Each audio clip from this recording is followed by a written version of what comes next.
Bonjour à tous. Donc moi je suis François Pirot, je suis statisticien et je travaille à Arvalis et je vais vous parler de plans d'expérience au champ pour tester des produits de contrôle aux biostimulants. Et ce que j'envisage de vous faire, c'est d'évoquer avec vous les principales difficultés liées à l'expérimentation au champ de ce type de produit et puis vous proposer des solutions. Alors, j'ai essayé de faire un panorama aussi large que possible des solutions qu'on pouvait envisager pour lever les difficultés liées à ce type d'expérimentation, mais c'est sans doute pas complet ni exhaustif. Donc, on pourra bien sûr en rediscuter après ma présentation. Donc, les difficultés euh, qui sont souvent évoquées quand on fait de l'expé au champ sur ce type de produit, j'en ai identifié, enfin, en tout cas, retenu trois. La première difficulté, c'est que souvent la taille des effets qu'on cherche à mesurer est plutôt faible. Et donc, ça pose la difficulté de prouver statistiquement leur existence. Une autre difficulté qui a souvent été évoquée ce matin, c'est le fait que ces produits biostimulants ou de contrôle interagissent souvent avec d'autres facteurs, de nombreux facteurs, soit des pratiques ou de l'environnement. Et donc la question, c'est de savoir comment on étudie ces interactions multiples dans des expés au champ. Et puis, troisième difficulté, c'est que certains de ces produits sont des organismes vivants qui interagissent avec d'autres organismes vivants, qui se déplacent, qui croissent, et donc qui ne se limitent pas forcément aux frontières des parcelles expérimentales qu'on met en place dans des essais au champ.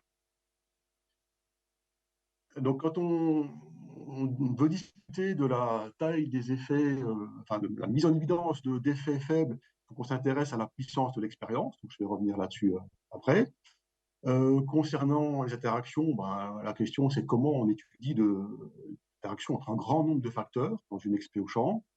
Et pour le dernier point, ben, il faut qu'on s'interroge sur la gestion des effets de voisinage entre unités expérimentales.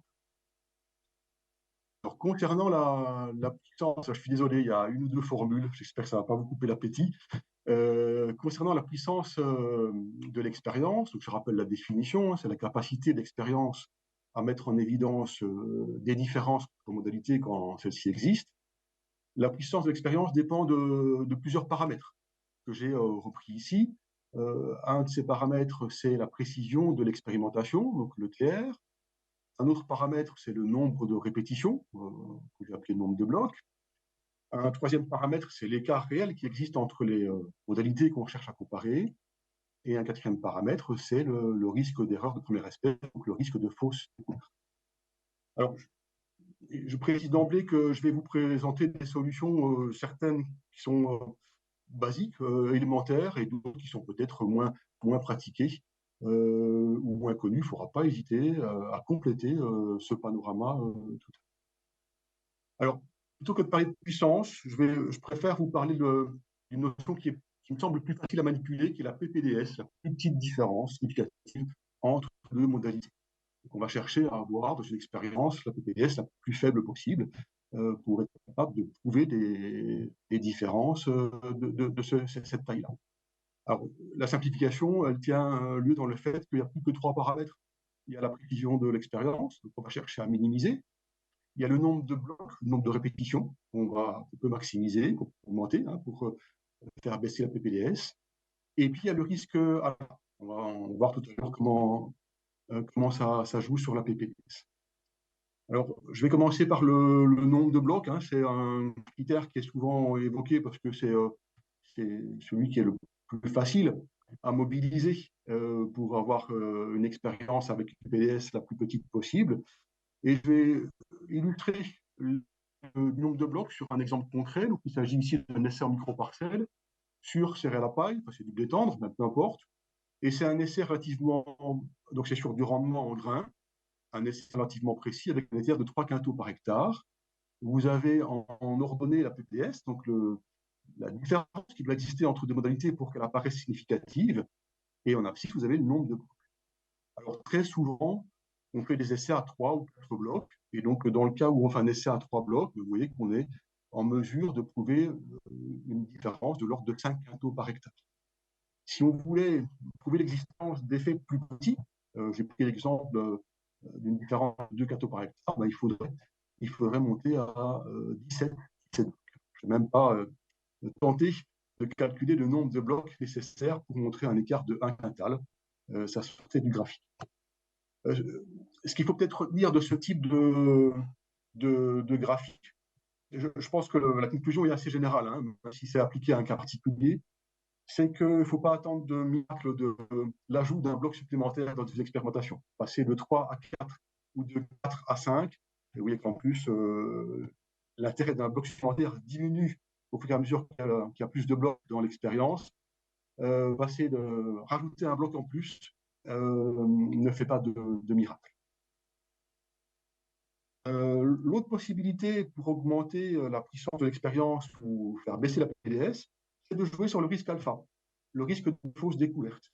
Et donc là, je vous représente pour des conditions similaires, la PPDS calculée, donc en bleu avec les triangles là, calculée dans le cas où on considère un risque alpha de 20%. Si je me replace dans le cas où j'ai 3 blocs dans mon expérience, je passe du PPDS de l'ordre de 5 quintaux à 3 quintaux.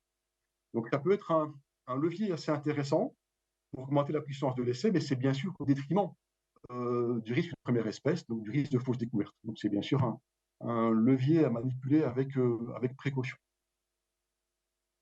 Le troisième critère sur lequel on peut jouer pour augmenter la puissance de l'essai, ça concerne la variabilité expérimentale, la précision de l'essai. Donc, comment faire pour augmenter la précision de l'essai ou diminuer l'ETR de l'essai? Il y a différentes solutions possibles. Une solution, c'est d'avoir recours à des dispositifs qui mobilisent des blocs de différentes formes. On va voir ça après. Et en différents nombres. On peut aussi mobiliser des plans d'expérience avec des témoins répétés. Je vais vous montrer un exemple tout à l'heure. Témoins répétés qui permettent de caractériser la variabilité, de la cartographier et de la prendre en compte, au moins en partie. Et puis, dans l'ETR d'un essai, il y a bien sûr des effets terrain qui sont non contrôlés par le dispositif, mais aussi les erreurs de mesure. Et on peut aussi s'attacher à diminuer, à limiter ces erreurs de mesure. Alors, si je commence par le blocking, le dispositif expérimental, sans doute le plus répandu dans les expés au champ, c'est le dispositif en bloc aléatoire complet ou dispositif en bloc de Fischer, qui est parfois insuffisant pour contrôler les effets terrain. Dans certains cas, la taille des blocs complets est trop grande et les effets terrain se manifestent à une échelle plus petite. Donc, il faudrait pouvoir faire des blocs plus petits, donc des blocs incomplets. Dans d'autres cas, les gradients de fertilité, les effets terrain, se présentent dans différentes directions. Et on peut vouloir mettre en place des blocs dans 2 directions perpendiculaires. On peut bien sûr vouloir mobiliser ces 2 solutions simultanément. Et je ne vais pas vous présenter l'ensemble des dispositifs expérimentaux dans lesquels on mobilise des blocs incomplets ou des blocs dans différentes directions. Je vous en montre juste un exemple. Il s'agit d'un dispositif qu'on appelle en ligne-colonne.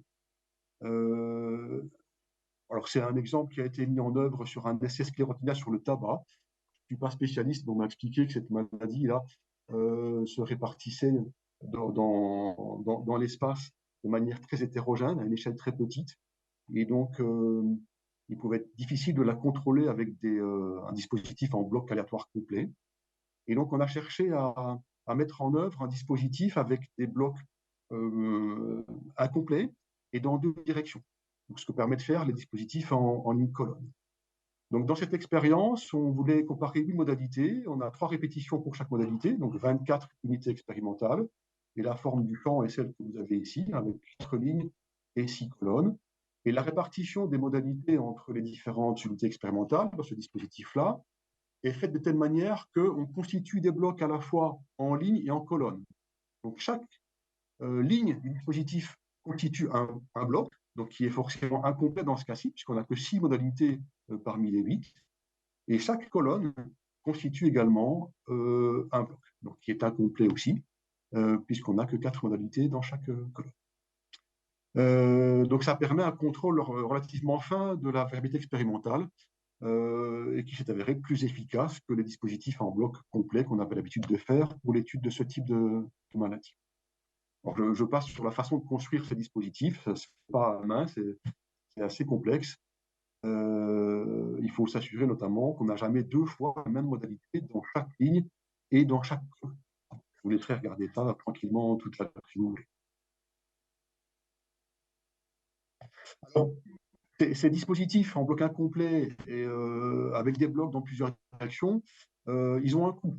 Ils ont un coût en termes de degré de liberté et de coefficient d'efficacité. Je passe aussi les détails, mais ce que je voulais dire, c'est que faire de nombreux blocs, de nombreux petits blocs pour contrôler finement la variabilité expérimentale, ça a un intérêt, c'est utile uniquement si ce contrôle est efficace. Encore une fois, parce qu'il a un coût. Et donc, ça veut dire que c'est important, quand on choisit un dispositif expérimental.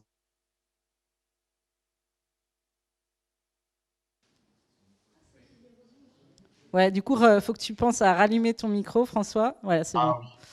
Bon, désolé, on t'a perdu en cours de route. Mais je m'en suis rendu compte, je ne sais pas à quel moment. Par contre, j'ai été déconnecté. Bah, Est-ce que c'est bon là? voilà, ça, on n'avait pas vu. On était arrivé là, je pense. D'accord, très bien. Bon, ben, je reprends à ce niveau-là. Ouais.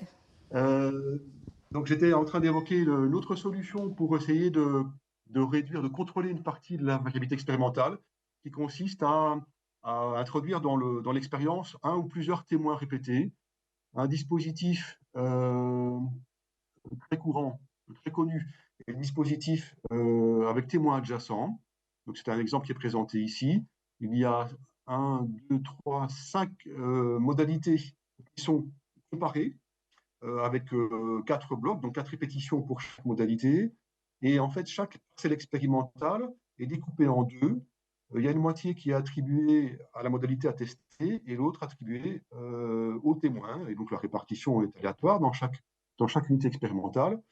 Et la comparaison des modalités va se faire en écart aux témoins adjacents ou en ratio aux témoins adjacents. C'est une manière de cartographier la variabilité et de la prendre en compte dans l'estimation des effets des modalités pour que les comparaisons soient, autant que faire se peut, toutes choses égales par ailleurs.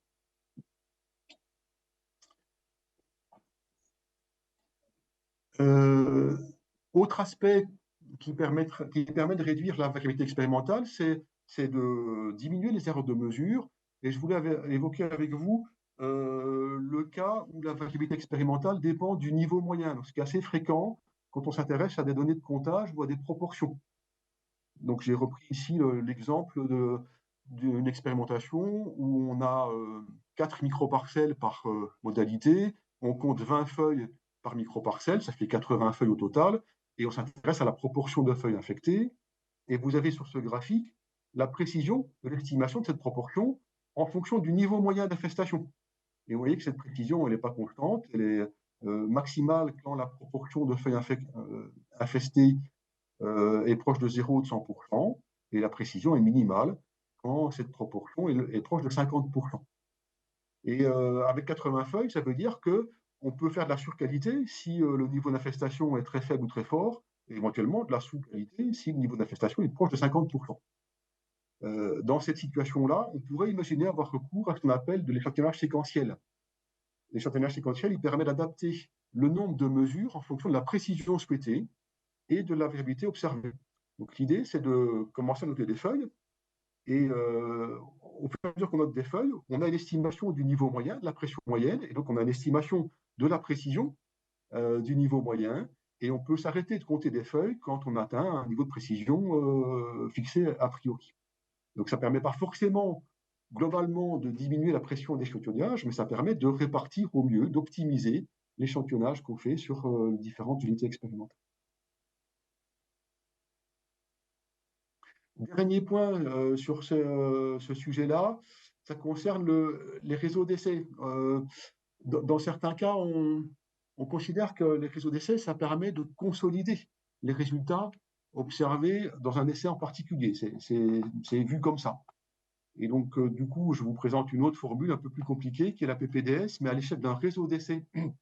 Et dans ce cas-là, vous voyez que l'écart type résiduel intra-essai, la précision intra-essai, est divisée non pas par le nombre de blocs, mais, par essai, mais par le nombre de blocs total au niveau du réseau. Donc J fois K. Donc c'est de cette façon-là, c'est pour cette raison-là qu'on dit que les réseaux d'essais permettent de consolider les résultats d'un essai seul. Bon, par contre, quand on est en réseau d'essai, on est soumis à d'autres sources de variabilité, notamment on est soumis à la présence d'une éventuelle interaction entre les modalités testées et les environnements dans lesquels les essais sont conduits. Donc, ce n'est pas garanti que la PPDS au niveau d'un réseau d'essai sera plus faible que celle au niveau d'un essai à cause de ce type d'interaction. Mais disons que c'est un moyen possible. Et ça veut dire que dans un réseau d'essai, il faut comment dire, discuter de deux choses, le nombre de blocs par essai et le nombre d'essais dans un réseau d'essai. Et de manière un peu générale, donc on peut arriver à ce type de graphique, on peut faire des ABAC, où on va calculer la PPDS entre deux variétés ou deux modalités, enfin peu importe, en fonction du nombre d'expérimentations et du nombre de blocs. Ceci, c'est un graphique qui est fait sur un exemple très particulier, je ne reprends pas les détails. Ce qu'on peut tirer comme conclusion générale à ce niveau-là, c'est que d'une manière très générale, il vaut mieux faire plus d'essais avec moins de répétitions par essai que le contraire. Donc, par exemple, il vaut mieux faire 5 essais à 3 blocs que 3 essais à 5 blocs. D'un point de vue purement statistique, la puissance du réseau sera plus élevée dans le premier cas de figure. Et puis, autre chose qu'il faut avoir en tête aussi, c'est que même si nos essais sont tous individuellement peu précis, au niveau d'un réseau d'essais, on peut être capable, dans certains cas, de prouver des différences, de mettre en évidence des différences significatives au niveau du réseau.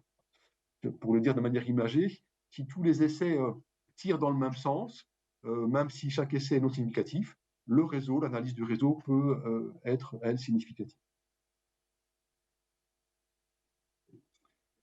Concernant la deuxième difficulté, qui est l'étude des interactions entre différents facteurs, une approche très courante est l'expérimentation factorielle, où on combine toutes les modalités de tous les facteurs.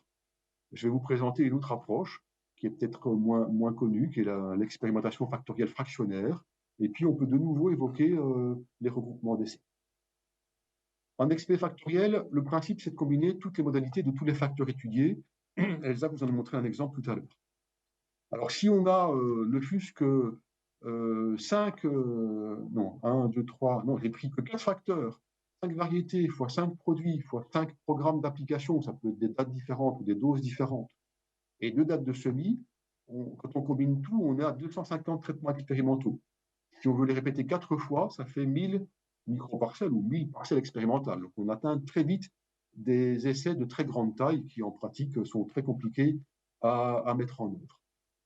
Et donc, une alternative à ce type d'expérimentation pourrait être des expérimentations factorielles fractionnaires. Alors déjà, dans un premier temps, on pourrait se dire, au lieu de faire 5 modalités, de considérer 5 modalités par facteur, on pourrait en prendre que 2. C'est ce que j'ai fait ici. J'ai considéré 5 facteurs à 2 niveaux chacun. Donc, ça fait 2 exposant 5 combinaisons. Donc, ça fait 32 combinaisons. Bon, évidemment, dans cette situation-là, on ne peut pas espérer identifier des effets très fins de chacun des facteurs. On est plus dans l'idée de faire du screening, identifier les facteurs les plus influents. Quand on fait une expé factorielle fractionnaire, l'idée est de ne pas tester toutes les combinaisons des 2 modalités des 5 facteurs. Dans l'exemple que je vous ai montré, on va tester que la moitié des 32 combinaisons. Ce sont celles qui sont surlignées en jaune. On pourrait de manière équivalente tester celles qui ne sont pas surlignées en jaune. Donc on en retient la moitié, alors pas au hasard, il y a des, comment dire, il y a de la théorie là derrière qui permet de choisir celle qu'on va tester. Par contre, ça a un coût de retenir que la moitié des modalités, c'est-à-dire que on va devoir faire face à des confusions d'effets. Et dans le cas précis que je vous présente, on peut estimer les effets principaux et les interactions des facteurs 2 à 2. Mais par contre, on ne pourra pas estimer les interactions entre 4 facteurs ou entre 3 facteurs. Donc ça veut dire qu'il faut qu'on suppose qu'elles soient nulles, parce que ces interactions sont confondues avec les effets principaux et les interactions à deux facteurs. Donc si on veut estimer correctement ces effets principaux et les interactions à deux facteurs, il faudra faire l'hypothèse que les interactions d'ordre supérieur sont nulles. Autre approche, autre alternative à l'XP factoriel, c'est de travailler en réseau d'essais. Et dans chaque essai, on ne va pas tester toutes les modalités de tous les facteurs. Et l'idée, c'est de faire la synthèse de l'ensemble des essais. Alors bien sûr, ce qui va compliquer les choses, c'est que comme on n'a pas toutes les modalités de tous les facteurs dans tous les essais, on va devoir faire face de nouveau à de nombreuses confusions d'effets. Et donc, le jeu de données qu'on va analyser va ressembler à des données d'observation ou d'enquête et pas des données d'expérimentation. Donc, il va falloir trouver, mettre en œuvre des méthodes d'analyse qui permettent de gérer ces confusions d'effets. Alors, j'en dis pas plus parce qu'il y aurait beaucoup à en dire et puis j'ai pas le temps. Je crois que je suis déjà en train de déborder largement. Et puis, je pense que François Brun va évoquer ces aspects-là tout à l'heure, mais c'est sans doute une alternative qu'il faut pas négliger. Elsa, tu es le maître du temps. Si jamais je devais m'arrêter, ça pourrait être ici. Sinon, il me reste, je pense, 3-4 diapos. Non, bah peut-être que justement, comme on est un peu... on va peut-être prendre plutôt les questions, si ça te va. Très bien, il n'y a pas de souci. Et je pense que les topos seront bien à disposition, de toute façon. Et tu réinterviens cet après-midi, de toute manière, donc sur plus la partie J'y crois eux, justement. Donc ça permettra de compléter ta présentation, justement. Absolument.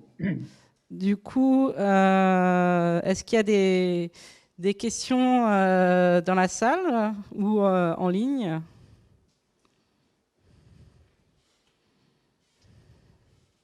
Je ne sais pas, les gens ont faim. En ligne, il y en a une. Le micro est derrière toi, Pierre. Mais, donc, alors, Laura va vous la... Donc la question, c'est avez-vous un référentiel pour la méthodologie d'un échantillonnage séquençage ? Il y a des publis sur le sujet que je peux mettre à disposition si ça intéresse certaines personnes. Normalement, ce qu'on prévoit de faire, c'est là, on va copier les questions qu'il y avait. Je vais essayer de faire répondre aux questions aux différents intervenants et d'augmenter un peu ce document avec justement des références d'ouvrages ou des liens que je renverrai aux personnes inscrites. Du coup, est-ce qu'il y a d'autres questions ? Sinon, on va pouvoir aller manger. Ah ouais, il y en a encore une autre.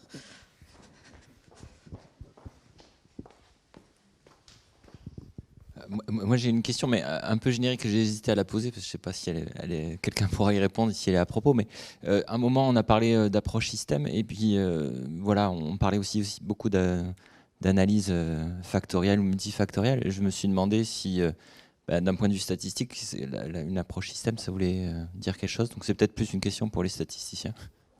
Je ne sais pas si quelqu'un peut y répondre. Hein, ou... David, est-ce que parce que cet après-midi, on a une présentation système, et sinon, François, si tu veux essayer aussi. Oui, je peux commencer en tout cas, puis vous compléterez. En approche système, en fait, on teste une combinaison d'un grand nombre de facteurs. Enfin, éventuellement deux combinaisons si on teste deux systèmes. Mais on teste en tout cas un nombre limité de combinaisons. Et du coup, il est extrêmement compliqué d'identifier au niveau du système qu'on observe quels sont les facteurs, quel est le rôle de chacun des facteurs dans la réponse qu'on observe et le rôle des interactions. Quel est le poids des facteurs des interactions. Donc ça complique énormément cet aspect-là des choses. Je peux ajouter exactement, cet après-midi, bonjour, je suis David, j'ai présenté la présentation sur les méta-analyses et cet après-midi, je vais faire une présentation sur l'approche systémique. Et exactement comme a dit François, l'approche systématique ne permet pas de partager les variables, les facteurs pour évaluer qu'est-ce sont les facteurs qui vont influencer ton réponse. Mais tu peux faire une évaluation globale des systèmes de culture que tu évalues. Peut-être que tu évalues les résultats finaux et pas les process qui vont influencer ton variable. Il y a souvent moins d'analyse effectivement, où elles sont différentes. C'est pas comme la Nova, tu décomposes, effet simple, interaction, etc., puissance, je sais pas, c'est vraiment globalement, ce système marche-t-il pas, il y a beaucoup d'expertise dedans. Du coup, merci beaucoup. Pour ceux qui sont en ligne, on se retrouve à 14h, justement, pour la suite des présentations.